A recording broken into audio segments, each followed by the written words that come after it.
देखिए भैया, दो, दो का मतलब क्या है, एक और दो, दो का मतलब दो, इस तरह से।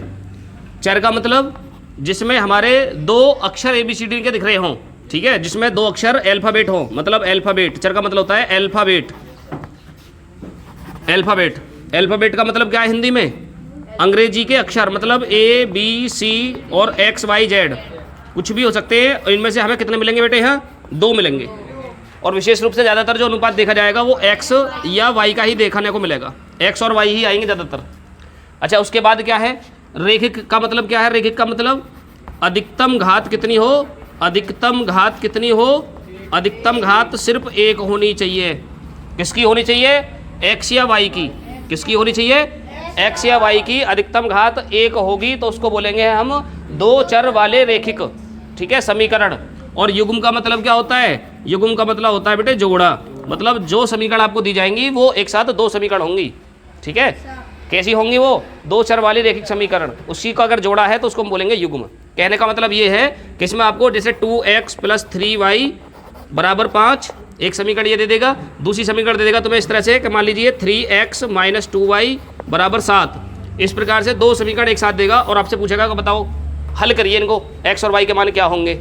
या कभी कभी पूछेगा तुमसे, वो हमारी विधि के ऊपर है कि हमारे कौन सी विधि के ऊपर सवाल बन रहा है, ठीक है। अभी हम आगे जाकर चैप्टर में अंदर समझेंगे अभी इस चीज़ को, ये फिलहाल बेसिक है, इसको नोट करोगे क्योंकि इंपॉर्टेंट बहुत है चैप्टर हमारा। देखिए अब आगे तीसरा और चौथा चैप्टर बहुत ही ज़्यादा इंपॉर्टेंट है गणित में। अब देखो हमें समझना है बेटे, इस दो चर रेखिक समीकरण युग्म चैप्टर के अंदर, मतलब चैप्टर नंबर 3 के अंदर आपको कौन कौन सी विधियाँ पढ़नी है, ठीक है, इनको कौन कौन सी विधियों से हम हल कर सकते हैं। तो यहाँ पे जो विशेष रूप से विधियाँ होती हैं वो बेटे 5 थी। पहले विधियाँ थी कितनी, 5। तो 5 विधियों में से अब आपको कितनी विधि पढ़नी है, मात्र 3, ठीक है। तो मैं 2 विधियाँ वो बात बताऊंगा कौन कौन सी विधि आपकी कट गई हैं, तो पहले उनको समझ लो कौन कौन सी विधि आपको पढ़नी है यहाँ। तो इसमें सबसे पहली विधि पढ़नी है आपको नंबर 1 पे, कौन सी, ग्राफीय विधि।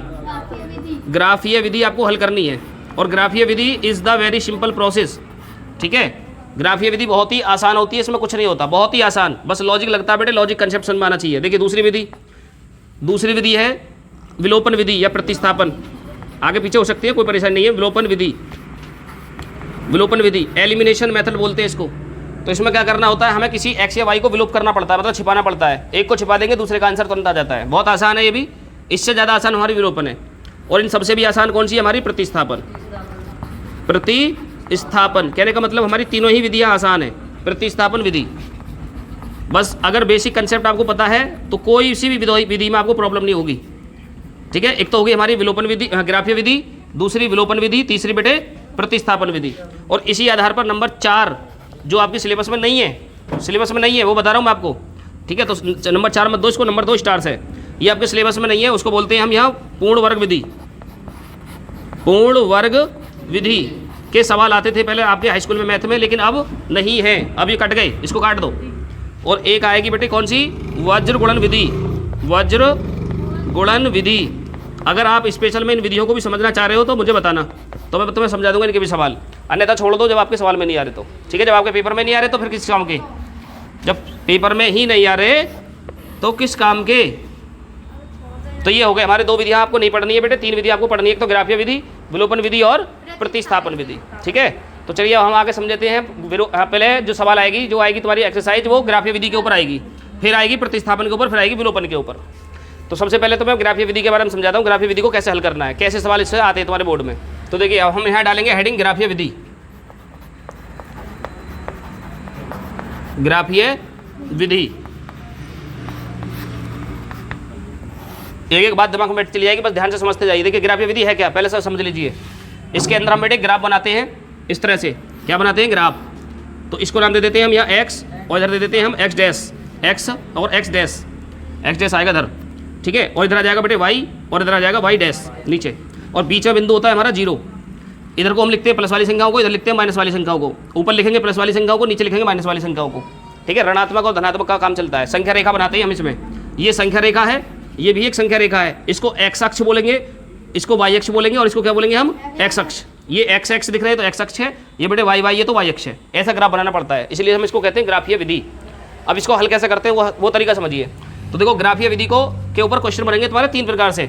कितने प्रकार से, 3 प्रकार से। पहला प्रकार समझिए, सबसे पहला पूछेगा आपसे रेखा बताओ, रेखा के ऊपर रेखा पर आधारित, रेखा पर आधारित, ठीक है।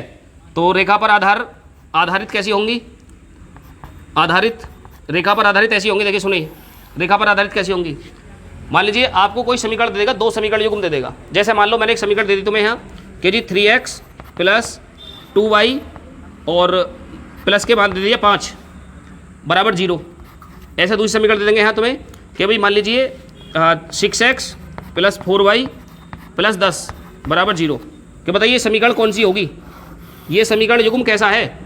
प्रतिस्थापन उसका संपाति का है, समांतर का है, प्रतिच्छेद का है। तो 3 प्रकार की रेखाएं होती हैं, उनमें से आपको तुलना करके कंपेयर करके बतानी होती है कौन सी रेखा हमारी आएगी, ठीक है। तो अभी उदाहरण को बैठा रहा हूँ, इसका आंसर तुम ही बताओगे, तुम देख लेना। अब इसको साइड में रख लो उठा के नहीं। तो देखिए इससे पहले आप एक कंसेप्ट समझ लो, बेसिक बात समझ लो बेटे। क्या है बेसिक बात? देखो हम डालते हैं रेखा। अब रेखा जो होती है वो 3 प्रकार की होती है। पहली रेखा कौन सी होती है? प्रतिच्छेद। कौन सी होती है? प्रतिच्छेद रेखा, एक का नाम है प्रतिच्छेद रेखा। और इसी प्रकार दूसरी रेखा होती है हमारी कौन सी? समपाती रेखा। और बेटे तीसरी क्या रेखा होती है हमारी? समांतर रेखा। समांतर, ठीक है, समांतर रेखा, समांतर रेखा, संपाती रेखा और प्रतिच्छेद रेखा। तो प्रतिच्छेद रेखा को जब ग्राफ में बनाओगे ना, जब ग्राफ में बनाओगे आगे चल के, तो बेटे कुछ इसका स्ट्रक्चर तुम्हें इस तरह से दिखाई देगा, मतलब गोला की तरह। उसमें एक रेखा दूसरी रेखा को कहीं ना कहीं काट के जाएगी। और जो संपाती रेखा होगी, एक रेखा और दूसरी रेखा एक दूसरे के ऊपर से गुजरेंगी। जहाँ से पहली रेखा जा रही है बिल्कुल जस्ट उसके ऊपर से जाएगी दूसरी रेखा भी, ठीक है। और समांतर रेखा क्या होगी? ये दोनों आपस में बराबर से गुजरेंगी, लेकिन किसी बिंदु पर काटेंगे नहीं। देखो प्रतिच्छेद रेखा, तो प्रतिच्छेद रेखा क्या होगी? एक रेखा कहीं से गुजरी, सपोज करो कहीं से भी गुजरी, और दूसरी रेखा जब गुजर के जाएगी ना, तो उसको किसी ना किसी बिंदु पे, ऊपर नीचे बीच में कहीं पे भी काटेगी जरूर, काट के ही जाएगी, शर्त है। ऐसा कभी हो नहीं सकता है वो काट के ना जाए। दूसरी बात संपाती रेखा। संपाती रेखा क्या होगी? संपाती रेखा होगी जहाँ से एक रेखा गई है, दूसरी रेखा भी जस्ट बिल्कुल उसके ऊपर से जाएगी, ना अगल से, ना बगल से, ना ऊपर से, ना नीचे से, बिल्कुल उसके ऊपर से, ठीक है। ना थोड़ी बहुत ऊपर जाएगी, ना थोड़ी बहुत नीचे, बिल्कुल जस्ट ऐसे ही जाएगी जैसे पहली रेखा गई है। दूसरी बात समांतर रेखा क्या होगी? समांतर रेखा ऐसी होगी जैसी पहली रेखा जा रही है उसके बराबर से दूसरी रेखा गुजर कर जाएगी, ठीक है ना। ये कहीं पे भी एक दूसरे को टच नहीं कर सकती। ये एक बार टच करेगी, इसको अनेक बार टच करेगी, ये कहीं टच नहीं करेगी। तो इसलिए टच के आधार पर ही हम कह सकते हैं कि इस रेखा का जो बेटा अद्वितीय हल आएगा, इसको हम बोलेंगे अद्वितीय हल। अद्वितीय हल का मतलब है कोई भी एक उत्तर आएगा। क्या आएगा? एक उत्तर, अद्वितीय हल। और इसके कितने हल आएंगे? इसके आएंगे अनंत हल, मतलब अनेक, अपरिमित रूप से अनेक हल, अपरिमित रूप से अनेक हल। और इसके बताओ कोई हल नहीं, कोई हल नहीं, क्योंकि जब इसको कोई टच ही नहीं कर रहा कहीं पे बिंदु, तो क्या होगा? हल होगा नहीं, कोई हल नहीं होगा, कोई हल नहीं, ठीक है। ये 3 बातें याद रखो। पहली बात रेखा कितनी प्रकार की बताइए? 3 प्रकार की। तुमसे कोई कह पाए नहीं जी 4 प्रकार की होती है, तो क्या करना है? समझ रहे हो ना फिर क्या करना है? हाँ बस, प्रतिच्छेद रेखा, संपाती रेखा और समांतर रेखा। अब प्रतिच्छेद रेखा कैसी? जो एक रेखा दूसरे रेखा को कहीं ना कहीं किसी बिंदु पर काट के जाए, प्रतिच्छेद रेखा। संपाती रेखा, एक रेखा से दूसरी रेखा उसके ऊपर कर गुजर जाए, तो संपाती रेखा। समांतर रेखा, जब एक रेखा जा रही है उसके बराबर से कोई दूसरी रेखा गुजरे तो उसको बोलेंगे हम यहाँ संपाती समांतर रेखा। अब देखिए यहाँ सुनिए, हल आंसर कितने आएंगे? प्रतिच्छेद रेखा का कोई अद्वितीय हल आएगा, मतलब कोई भी एक हल आएगा, उसके बाद कोई उसमें हल नहीं होगा। ऐसे ही संपाती रेखा का अनेक हल होंगे, इसको लिख सकते हैं हम अपरिमित रूप से अनेक हल। अपरिमित रूप से, क्योंकि ये अनेक बिंदु पर टच करेगी बेटे, ये यहाँ पे भी टच करेगी, यहाँ पे भी हर एक जगह हर एक स्थान पर टच करके जा रही है, तो इसलिए अनेक हल। समांतर रेखा के कोई हल नहीं, ठीक है। बात समझ में आई? चलिए अब यहाँ के बाद एक चीज़ और समझ रही है तुम्हें, इसको मिटा दें। एक तो क्वेश्चन ये हो गया, दूसरा क्वेश्चन देखिए संगत असंगत के आधार पर आएगा। किसका आएगा? कौन सी रेखा हमारी संगत है, कौन सी रेखा असंगत है। तो ये पहला नंबर था, ये दूसरा नंबर। एक तो हो गया रेखा पर आधारित, दूसरा आएगा संगत असंगत के आधार पर। तो मैंने अभी आपको रेखा बताई थी 3, कितनी रेखा? 3। तो एक तो बताई थी बेटे प्रतिच्छेद, प्रतिच्छेद रेखा। दूसरी क्या बताई थी? संपाती रेखा। तीसरी क्या बताई थी? समांतर रेखा, समांतर रेखा। यही तो बताई थी 3 रेखा। तो देखिए प्रतिच्छेद रेखा का जो चित्र होगा कैसा बताया था मैंने तुम्हें? प्रतिच्छेद रेखा का डायग्राम बेटे कुछ इस तरह से, संपाती का कुछ इस तरह से, और ये दो बार खींचना है तुम्हें इसके ऊपर, एक बार और गुस्से में। और समांतर रेखा को बताओ, समांतर रेखा ये बराबर बराबर में से तू चल मैं आई, ठीक है, मतलब तू चल मैं आई।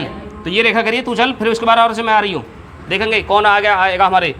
तो बेटे देखिए प्रतिच्छेद रेखा क्या होगी, तो प्रतिच्छेद रेखा में आपको तुलना करनी पड़ती है A1/A2 बराबर B1/B2, दोनों बराबर नहीं आएंगे, ठीक है। जब इनकी कंपेयर करोगे, तुलना करोगे, तो प्रतिच्छेद रेखा का प्रारूप जो दिखाई देगा तुम्हें, जो A1/A2 का अनुपात होगा बेटे B1/B2 के अनुपात के बराबर नहीं आएगा, ठीक है। और एक और देखो संपाती रेखा में क्या होगा, संपाती रेखा में तीनों मान बराबर आएंगे, A1/A2 और B1/B2, ठीक है। तो ये तीनों मान क्या हो जाएंगे बेटे यहाँ बराबर, और इसमें क्या हो जाएगा, इसमें कोई दो मान बराबर, मतलब A1/A2 बराबर हो जाएगा B1/B2 के इक्वल आर नॉट हो जाएगा C1/C2, मतलब ये इसका प्रारूप आएगा देखने को। अगर ये प्रारूप आपको मिल रहा है समीकरणों के अंदर तो प्रतिच्छेद रेखा कहना, और अगर ये मिल रहा है मतलब तीनों का अनुपात बराबर आ रहा है, अभी आएगा तो मैं दिखाएंगे सवाल करवा के, तो संपाती आएगा।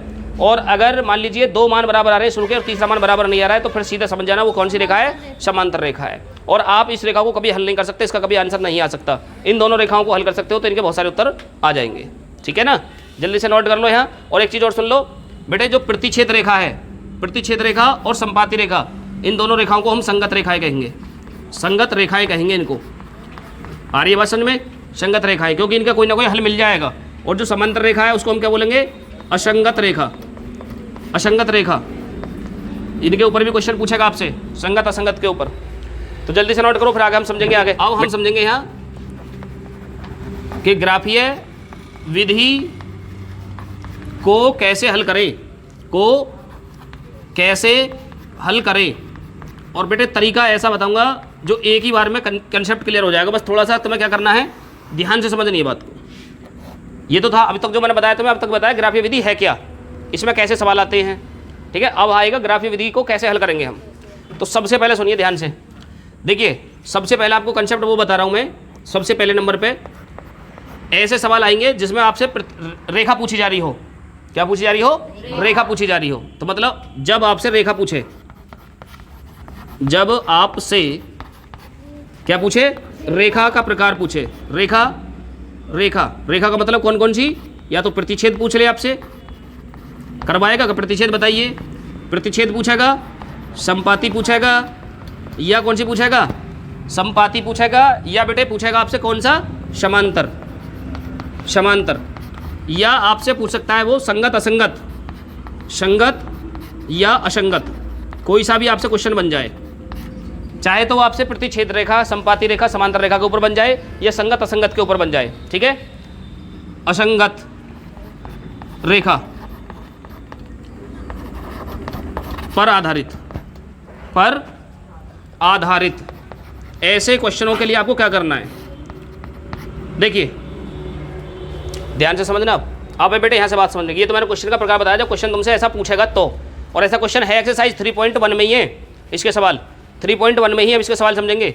देखिए क्वेश्चन नंबर 2, 3, 4, 5 ये सब इसके ऊपर आएंगे सारे क्वेश्चन।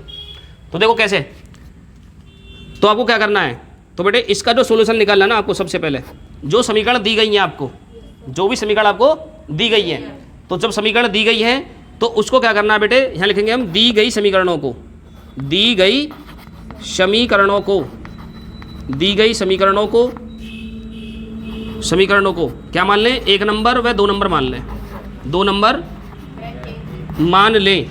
इतना तो कर ही लोगे भाई, जो समीकरण आपको दी जाएंगे उनको 1 नंबर व 2 नंबर मान लेंगे। चलो ठीक है मान लिया, ये पहला स्टेप था। दूसरे स्टेप में क्या करोगे, फिर दूसरे स्टेप में करोगे समीकरण 1 व 2 की तुलना।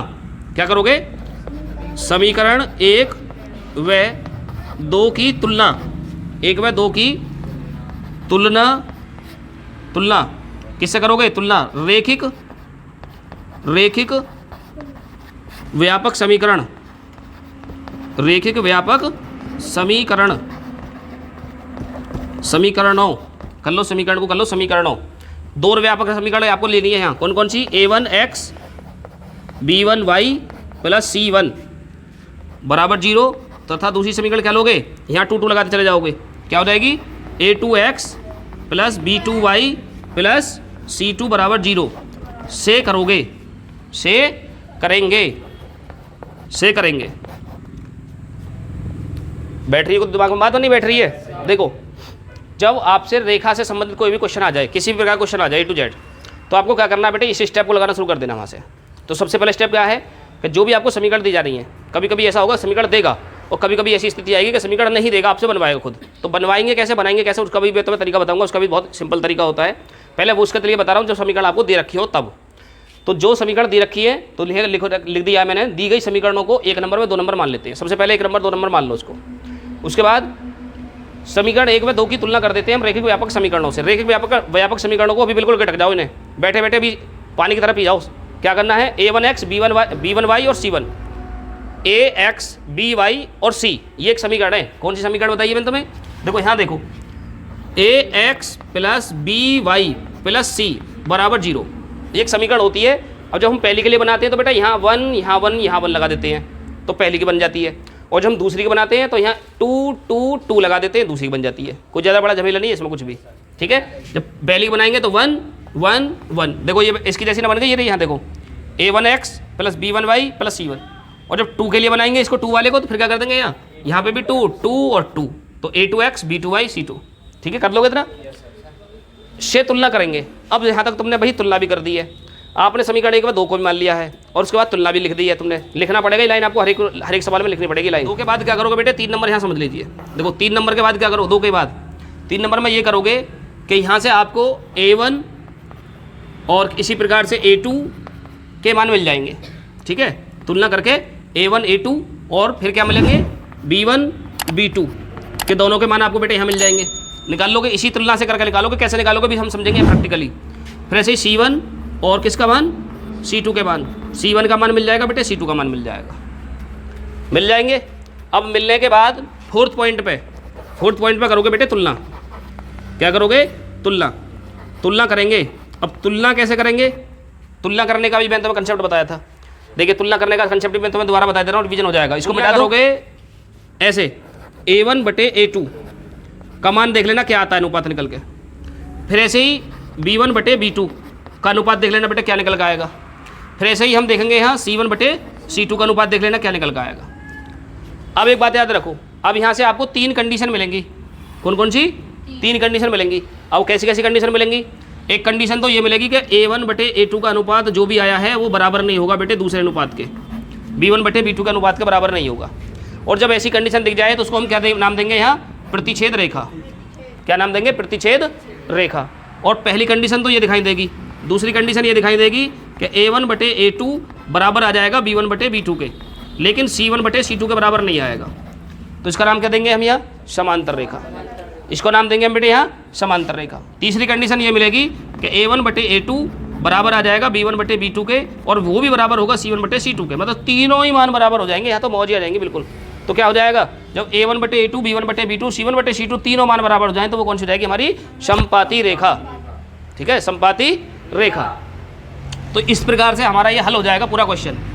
तो बताओ यहाँ तक बात समझ में आई है नहीं आई आपके, आ गई। तो ये प्रोसेस बेटे उसके लिए याद रखना, जब आपको समीकरण दी गई हो और एक मान लीजिए क्वेश्चन आ गया हमें कि समीकरण ना दी गई हो और आपसे पूछ रहे बताओ संगत रेखा है या समपाती रेखा है या प्रतिच्छेद रेखा है, या इनका हल पूछ ले, कभी हल बता दो कितना आएगा, इसका उत्तर कितना आएगा। तो ऐसी कंडीशन में फिर आपको किस प्रकार से उसको फाइट करना है वो बता रहा हूँ मैं तुम्हें, ठीक है। तो इसे बैठा दें, देखो सुन लो बात ध्यान से सुनो बेटे। रैखिक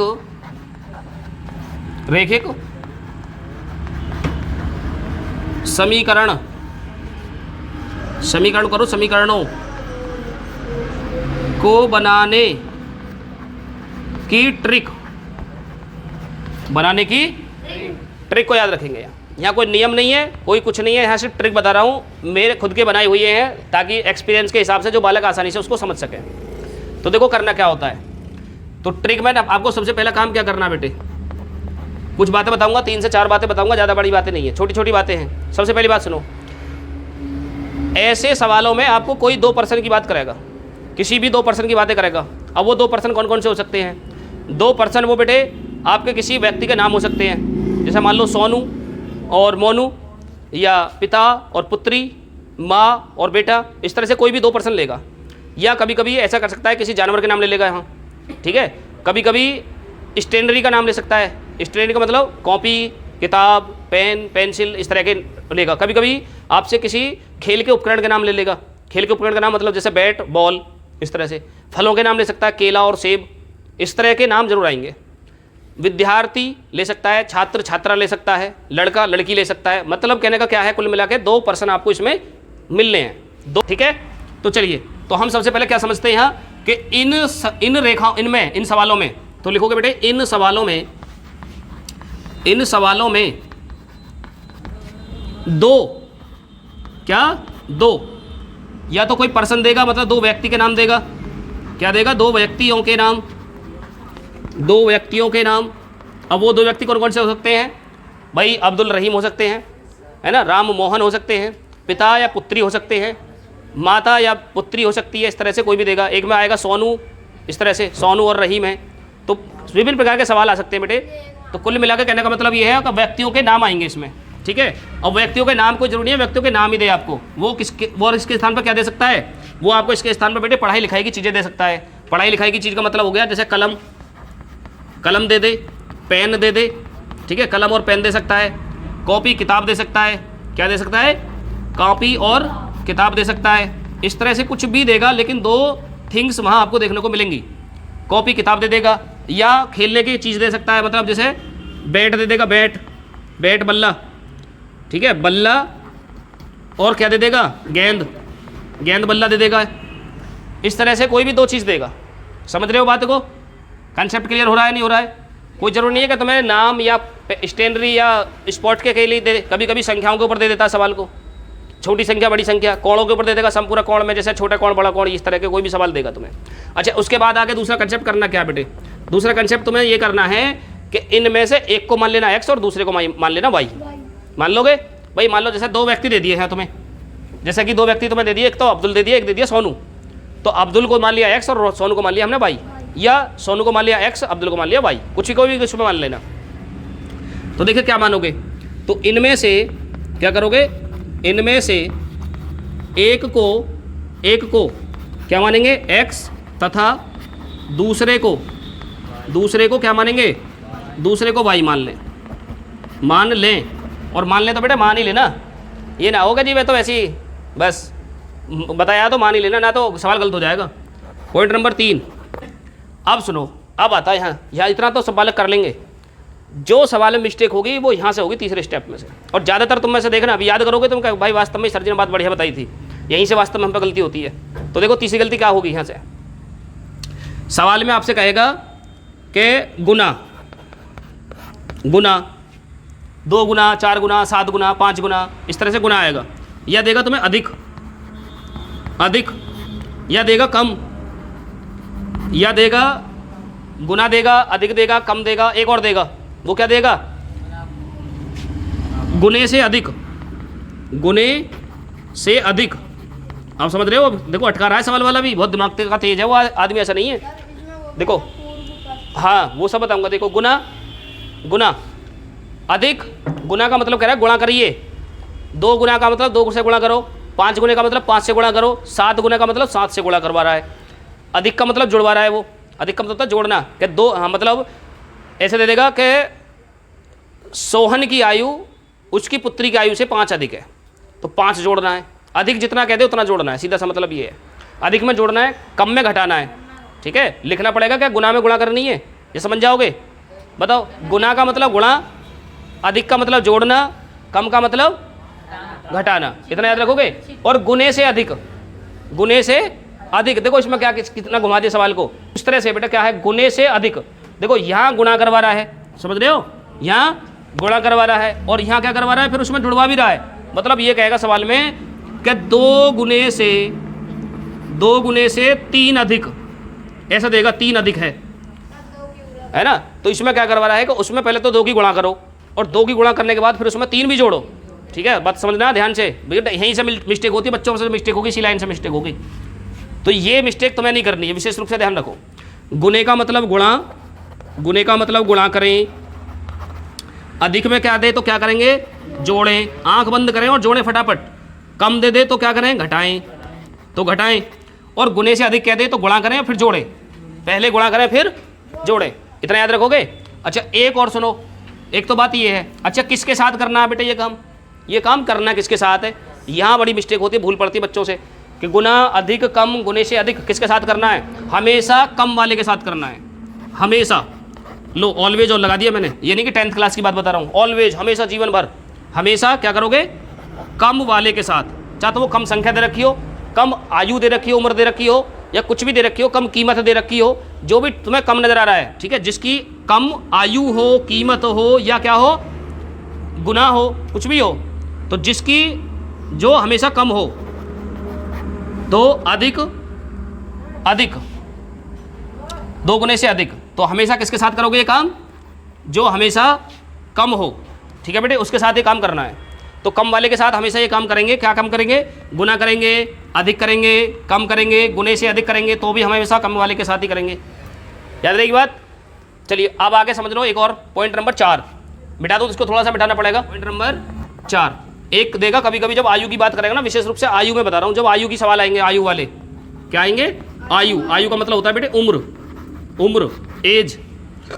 जब एज वाले सवाल आएंगे तो उनमें क्या होगा, तो उसमें कहेगा पूर्व, पूर्व, तो पूर्व का मतलब बेटे पहले, पूर्व का मतलब पहले, और जब भी पहले की बात आ जाए तो घटा देना तुरंत ही, क्या कर देना है, घटा देना है। जब पूर्व या पहले शब्द लिख दे सवाल में तो उसका मतलब समझ जाना क्या कहना चाह रहा है, ये घटाने की बात कर रहा है इसमें।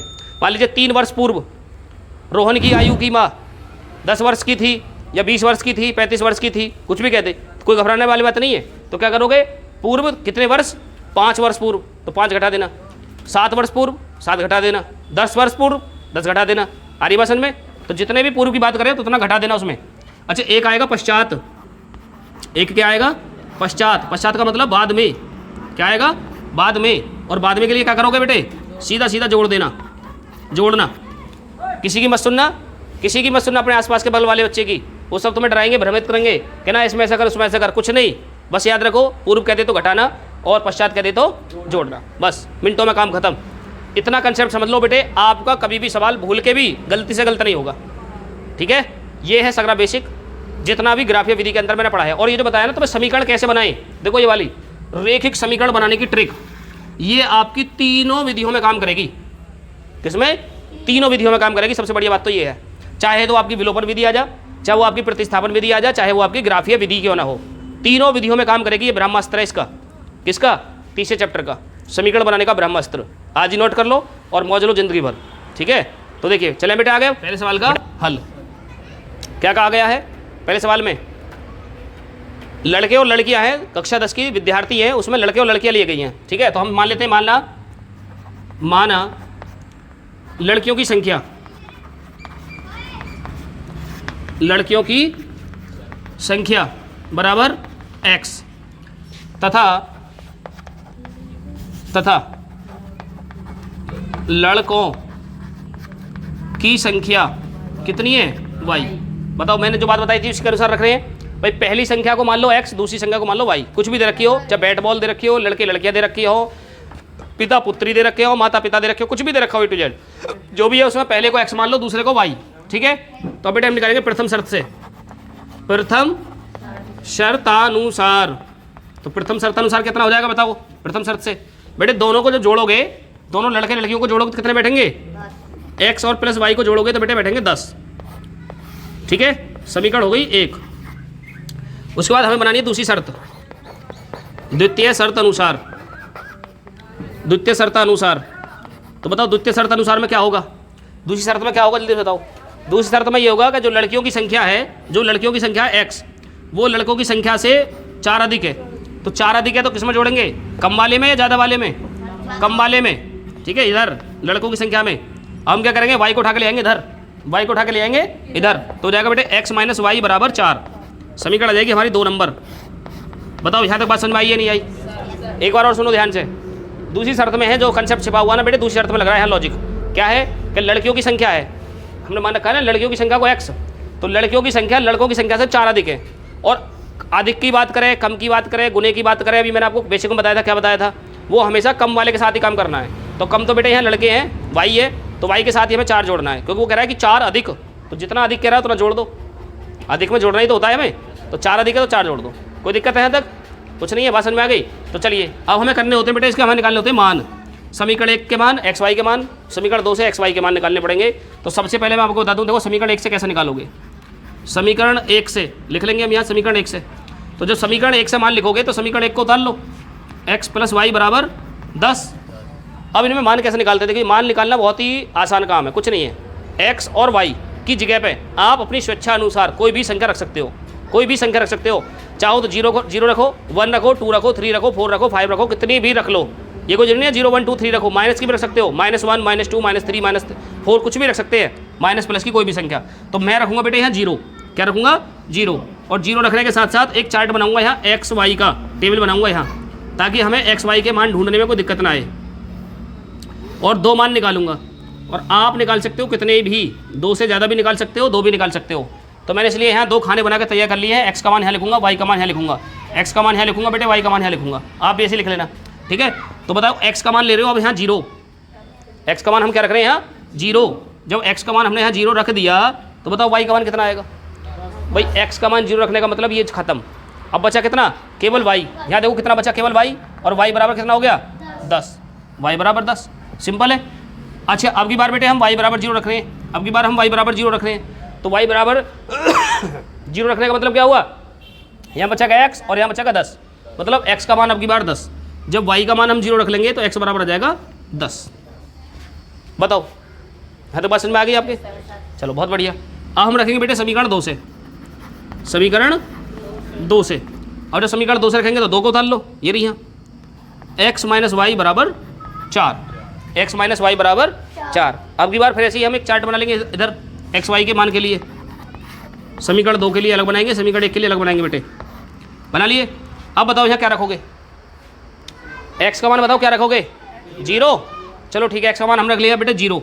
जब 0 रखोगे तो ये खत्म, तो -y दिखाई दे रहा है इधर, इधर दिखाई दे रहा है 4, और जब -y से हटाओगे, इसको चिन्ह को हटाओगे तो ये पहुँच जाएगा 4 के ऊपर, मतलब x का मान 0, y का मान आएगा -4, y का मान क्या आएगा? -4। अच्छा कहाँ पे? पहले वाले में, हाँ वही तो मिस्टेक हुई थी यहाँ। अब देखो दूसरी बात, अब दूसरी बात हम क्या करेंगे, हम वही से मिस्टेक हुई थी सवाल में, बाकी कुछ सब सही था। अब देखो क्या करेंगे हम, अब की बार हम ले रहे हैं y का मान 0, तो y का मान 0 लेंगे तो बेटा ये सब 0, और ये हो जाएगा यहाँ x बराबर डायरेक्ट 4, y का मान 0 तो x बराबर कितना हो जाएगा 4। अब की बार माइनस नहीं लगाएंगे, इस पर कभी सोच रहे हो माइनस लगेगा कभी भी, क्यों नहीं लगेगा? क्योंकि देखो ऐसा समझो, यहाँ बेटे x - 0 = 4, और जब x में तो तुम 0 घटाओगे तो x ही तो बचेगा, या माइनस के 4 माइनस के बचेगा कुछ, 0 x बचेगा, कुछ नहीं बचेगा, x बराबर 4 आएगा सीधा सीधा, ठीक है। हमारे बेटे समीकरण बन गई, मान निकल आए, ग्राफ बनाओगे और हल करोगे, आंसर मिल जाएगा आपको, लड़के और लड़कियों की संख्या मिल जाएगी। तो ये बातें यहाँ तक समझ में आई है तुम्हारे? नहीं आई? जल्दी बताओ, ये बातें समझ में आ गई? मान कैसे निकाले? उसके बाद बेटे अब ग्राफ बनाना है, तो ग्राफ कैसे बनाएंगे देखो। तो बेटे ग्राफ बनाने के लिए हमें ज़्यादा से ज़्यादा देखो कितनी संख्या जानी है, 10 तक जानी है। तो सबसे पहले ग्राफ बनाओ, ये बना दी ग्राफ, पढ़ा है ऐसा 9वीं क्लास में। बीच में बेटे 0, इधर को x, इधर का नाम x डैश, ऊपर y, नीचे y डैश, इधर को प्लस वाली संख्याएं, इधर को माइनस वाली संख्याएं, इधर को प्लस वाली संख्याएं, इधर को माइनस वाली संख्या रखनी है भाई, कुछ नहीं रखना। चलो इधर को देखो प्लस वाली संख्या कैसे रखनी है, 1 2 3 4 5 6 7 8 9, और इसको थोड़ा सा बढ़ा दो 10, ठीक है। और कुछ नहीं का, 9 या 10 तक ही रखो। देख लिया करो हमें कहाँ तक जाना है। इधर आ जाओ, -1 -2 -3 -4 -5 -6 -7 -8 -9 -10 कर लेंगे। इधर आ जाओ, वैसे हम गलत कर रहे हैं, इतना आएगा नहीं, चलो कोई बात नहीं है। तो बेटे इधर आ जाएगा हमारा, ऊपर तो बिल्कुल आएगा ही नहीं। 1 2 3 4 5 6 7 और 8 9 और कितना 10 दिख रहा है, बिल्कुल बढ़िया दिख रहा है। लो मैं से बैठा दे रहा हूँ, तो कितना हो जाएगा ये 7, ये 8, ये 9 और ये 10, और ऊपर लिख देंगे भाई, नीचे आ जाओ वैसे ही। तो जाए बेटे -1 -2 -3 -4 -5 -6 -7 और -8 -9 -10 और जाएगा वाई डैश, ठीक है। इस तरह से हमने ग्राफ बनाकर तैयार कर लिया, एक एक का कॉलम लिखा है। आप चाहते तो 2 का भी लिख सकते थे इसमें भाई, डायरेक्ट यहाँ से शुरुआत करते 2 फिर 4 फिर 6 फिर 8 फिर 10, यहीं तक काम खत्म हो जाता। तो कैसे कर लो, मैंने यहाँ एक एक करके समझाया तुम्हें। अब देखो मैं मान निकालनी है हमें, समीकरण कहाँ से कहाँ जाएगी। तो सबसे पहले इस वाले इसको निकाल लो, समीकरण 1 को। देखो समीकरण 1 से कैसे निकालेंगे, x पे बेटे 0 जाना है, y पे 10, x पे 0 तो यहाँ है, और y पे जाना है हमें 10 तो यहाँ है, ठीक है। तो इस बिंदु का मान हमें मिल जाएगा यहाँ कितना, 0,10 0,10। नाम देना चाहो तो नाम से दे सकते हो, यहाँ मान लो इसको p दे दिया हमने, नाम भी दे सकते हो, वहाँ पे भी दे सकते हो। अब देखो आगे दूसरा क्या है, 10,0, मतलब x पे 10, कहाँ है x पे 10, ये रहा यहाँ, x पे 10, y पे 0, तो यहाँ है 0, तो इस बिंदु का नाम अलग निकल कर जाएगा हमारा, कितना हो जाएगा 10,0। मान लो ये p माना था तो बेटे इसको q मान लो। यहाँ तक बात समझ में आ रही है? अब क्या काम करोगे, इस बिंदु को इस बिंदु से यहाँ मिला दोगे और एक सीधी रेखा खींच दोगे, बिल्कुल सीधी लाइन रेखा इस तरह से, ठीक है। एक सीधी रेखा खींच दोगे, इसका नाम लिख दोगे, यहाँ इसका नाम लिख दो। नाम क्या लिखोगे बेटे, x + y = 10। ये पहली समीकरण आ गई। दूसरी समीकरण का हल करो ऐसे ही। दूसरी समीकरण को हल करोगे तो यहाँ x का मान 0, y का मान -4, तो x का मान कितना है 0 बेटे, ये रहा 0, और y का मान कितना है -4, तो -4 कहाँ है, ये रहा नीचे है, यहाँ y डैश पे देखो, y डैश पे दिख रहा है -4, तो इसी का नाम दे दोगे यहाँ, इधर क्या नाम दे दोगे, इधर मत दो, थोड़ा सा इधर दो। क्यों? क्योंकि बेटे इधर को हमारी रेखा आएगी, देखना तुम अभी, तो इसका नाम आ जाएगा यहाँ 0, -4। क्या नाम दे दूँ इसका बताओ, ये p, ये q, तो इसको दे दूँ r, कुछ भी दे सकते हो आप। अच्छा उसके बाद x पे 4, y पे 10, x पे 4 ये रहे, x पे 4 और y पे 10 ये रहे। तो इस बिंदु का नाम और लिख दो। तो इस बिंदु का कहाँ नाम लिखवाओगे बताओ, इस बिंदु का नाम लिखे दे रहा हूँ इधर, यहाँ, तो कितना आ जाएगा 4,0। नाम क्या दोगे, s, p q r s, चारों बिंदु का नाम दे दिए। अब सुनो, अब क्या करो बेटे, इस बिंदु को इस बिंदु से मिला दोगे, यहाँ मिला दोगे और सीधी रेखा खींच दोगे, बिल्कुल एक बिल्कुल एडजस्ट रेखा ऐसा खींच दोगे, सीधी खींच दी। चलो ठीक है, इस समीकरण का नाम लिख दो, क्या है इस समीकरण का नाम बताओ, क्या आ रहा है इस समीकरण का नाम आ रहा है बेटे x - y = 4। ये दो ही तो रेखाएं हैं हमारी, और देखो जरा कौन सी रेखा का चित्र आया निकल के, प्रतिच्छेद है, समांतर है, संपाती है, 3 प्रकार की रेखा बताई थी मैंने आपको। तो प्रतिच्छेद रेखा नजर आ रही है, नहीं आ रही है, जो बताया था कुछ जुड़ा इससे लगा के, हाँ जी चीज़ समझी थी हमने। अच्छा बेटे, इसका जो हमने बिंदु लिखा है, इस बिंदु को यहाँ से हटाओ, ये गलत जगह लिख दिया हमने। क्यों? क्योंकि इसका काम अभी हमें और जरूरत पड़ेगी बेटे, इसको थोड़ा सा ना तो ढक जाएगा, इसका ले लो नीचे को यहाँ। तो हम ले रहे थे यहाँ कौन सा ला था, ये 4,0 था, 4,0 बिंदु था हमारा s समझ लो। चलिए अब बेटे देखो हल कैसे निकालना है इसका। अब हल तुम्हें ये निकालना है कि एक पैमाना लो हाथ में, और पैमाना लेकर इसको सीधा यहाँ सेट कर दो, ऐसा सेट कर दो इस बिंदु को, इस वाले बिंदु को देखो, बीच में जहाँ प्रतिच्छेद बिंदु होता है, इसका नाम होता है प्रतिच्छेद बिंदु। इस बिंदु से सीधी एक रेखा खींचो इस प्रकार से, ऐसे डैश लगा के ऐसे लगाओगे, खींच दोगे, और एक रेखा खींचोगे फिर इधर से ऐसे। तो कैसे खींचोगे यहाँ से, तो ये रेखा आएगी हमारी कुछ इस तरह से यहाँ से, और ये रेखा थोड़ी सी हमारी आउट जा रही है। तो तुम जब पैमाने से खींचोगे बेटा, ये लाइन आएगी तुम्हारी यहाँ, कहाँ आएगी 7 के ऊपर, कहाँ आएगी 7 के ऊपर, इस तरह से। अब जरा देखो यहाँ, तो x डैश पे देखो कहाँ जा रहे हैं हम, x डैश पे कहाँ मिल रहा है बिंदु, x डैश पे देखो बेटे कहाँ पे मिल रहा है 7 के ऊपर, और y पे देखो, y पे कहाँ जा रहे हैं हम 3। तो हम इस प्रकार से कह सकते हैं कि हम लिख सकते हैं यहाँ अतः, क्या लिखेंगे अतः, x क्या माना था आपने, लड़कियों की संख्या, तो अतः हम लिख सकते हैं यहाँ लड़कियों की संख्या, लड़कियों की संख्या बराबर क्या आएगी बताओ, 7 लिख दी 7, तथा लड़कों की संख्या बताओ कितनी आएगी 3। और ये दोनों हमारे आंसर हो गए, क्योंकि यही तो पूछा था सवाल में, लड़की और लड़कियों की संख्या बताओ, बता दी दोनों में, कोई ज़्यादा बड़ी बात है कुछ नहीं है। अब देखो यहाँ करना क्या बेटे, सबसे पहली चीज़ ये समझ लो, लड़कियों की संख्या 7 और लड़कों की संख्या जो 3 निकल गई है, इससे आप अपने उत्तर की जांच भी कर सकते हो। क्या कर सकते हो, अपने उत्तर की जांच कर सकते हो। ये सबसे बढ़िया विधि तो ये है तीसरे चैप्टर में, कि हम यहाँ से बड़ी आसानी से अपने उत्तर की जांच कर लेते हैं, मतलब खुद ही पता चल जाएगी तुम्हारा उत्तर सही आ रहा है या गलत आ रहा है। अब कैसे करोगे, अब जब इन सवालों को आप हल करते हो तो 2 समीकरण बनती है आपकी, कितनी बनती है 2 समीकरण। उन दोनों समीकरणों में x और y के मान रख के देख लो, अगर आपकी दोनों पक्ष बराबर आते हैं तो आंसर सही है ना, और दोनों पक्ष बराबर ना आए तो आंसर बेटे गलत है, कहीं ना कहीं चेक कर लिया करो दूसरे सवाल को। तो देखो समीकरण पहली हमारी क्या थी बेटे, पहली समीकरण हमारी थी x + y = 10।